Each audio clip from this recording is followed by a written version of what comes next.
નમસ્કાર મિત્રો, અક્ષર અકાદમીના online platform પર હું પ્રોફેસર ડૉક્ટર બી.સી. રાઠોડ આપનું સ્વાગત કરું છું.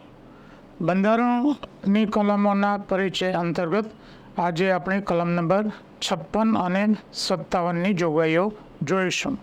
મિત્રો, આ જોગવાઈ જોઈ પહેલાં આપને બધાને વિનંતી કે હજુ સુધી જો તમે અમારી આ ચેનલને સબસ્ક્રાઈબ ન કરી હોય તો ચેનલને સબસ્ક્રાઈબ કરી દેશો. કોન્સ્ટેબલ માટે અને પીએસઆઈ માટે આ ખૂબ જ અગત્યના વિડીયો છે. તમને બંધારણની લગભગ બધી જ કલમોની વિગતો તમને આમાંથી મળી રહેશે. જોઈએ હવે આપણે કલમ નંબર 56ની જોગવાઈઓ. કલમ નંબર 56માં રાષ્ટ્રપતિના હોદ્દાની મુદતની જોગવાઈ એમાં કરવામાં આવી છે. જોઈએ એમાં કઈ કઈ વિગતો છે. નંબર 1 છે કે રાષ્ટ્રપતિ પોતે હોદ્દો સંભાળે એ તારીખથી 5 વર્ષ સુધી. નંબર 1, એમનો કાર્યકાળ હોદ્દો સંભાળે તે તારીખથી 5 વર્ષ સુધીનો રહેશે. પરંતુ છે એ ઉપરાષ્ટ્રપતિને સંબોધન આપીને પોતાની સહી કરીને લેખિતમાં રાજીનામું આપી શકશે. પરીક્ષાલક્ષી બીજો મુદ્દો, રાષ્ટ્રપતિ હોદ્દો પૂરો થાય એ પહેલાં રાજીનામું આપી શકે છે. એ કોને લખીને આપે છે? ઉપરાષ્ટ્રપતિને. રાઈટ, આ બીજો મુદ્દો છે.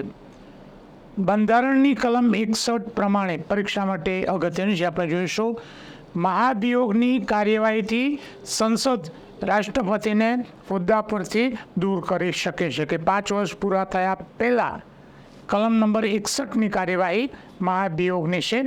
તો રાષ્ટ્રપતિને હોદ્દા પરથી કોણ દૂર કરી શકે? સંસદ. આ બીજો મુદ્દો છે.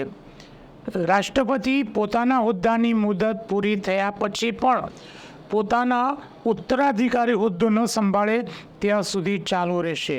એક આ બીજી અગત્યની જોગવાઈ છે કે હોદ્દો સંભાળે એ તારીખથી 5 વર્ષ સુધી પણ એના પછીના રાષ્ટ્રપતિની ચૂંટણી ન થાય ત્યાં સુધી એ હોદ્દા ઉપર ચાલુ રહેશે, ભલે 5 વર્ષ પૂરા થઈ જાય.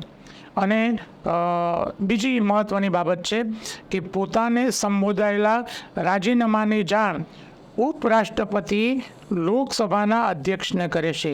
આ એક પરીક્ષા માટે અગત્યનો મુદ્દો છે કે રાષ્ટ્રપતિએ ઉપરાષ્ટ્રપતિને આપેલ રાજીનામાની જાણ ઉપરાષ્ટ્રપતિ કોને કરે છે?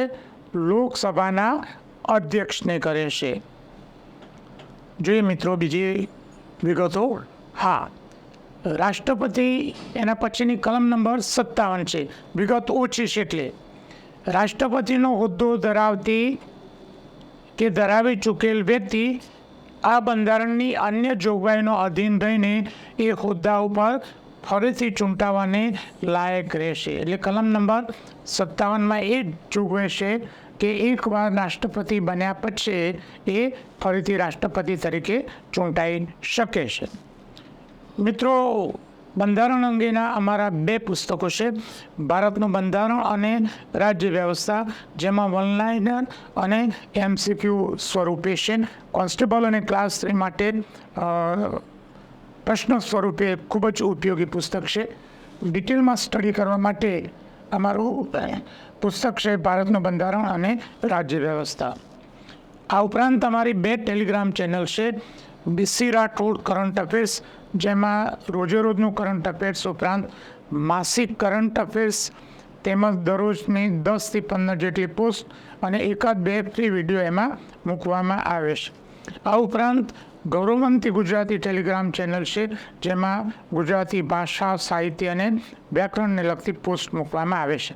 હજુ સુધી જો તમે અમારી આ બંને ટેલિગ્રામ ચેનલમાં જોડાયા ન હોય તો સત્વરે જોડાઈ જવા વિનંતી છે.